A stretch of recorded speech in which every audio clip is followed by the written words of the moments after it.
আমাদের আর বাংলার লোকজ উৎসবগুলির মধ্যে অন্যতম একটি উৎসব হলো শীতল ষষ্ঠী বা শিলষষ্ঠী।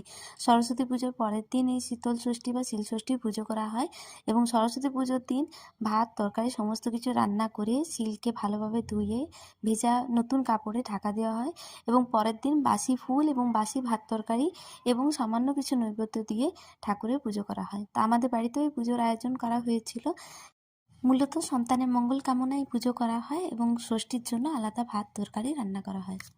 আমরা করেছিলাম গোটা সেদ্ধ। গোটা সেদ্ধটা প্রত্যেকটাই নটি করে, মানে শিম, মটরশুঁটি, আলু, বেগুন সব কিছুই নটি করে তার সঙ্গে একটি গোটা কলাই দেওয়া হয়।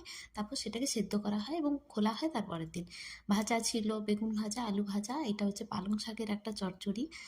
শিম, আলু, বেগুন দিয়ে আর সর্ষে দিয়ে পালং শাকের একটা চচ্চড়ি, আর করেছিলাম মাছের কালিয়া।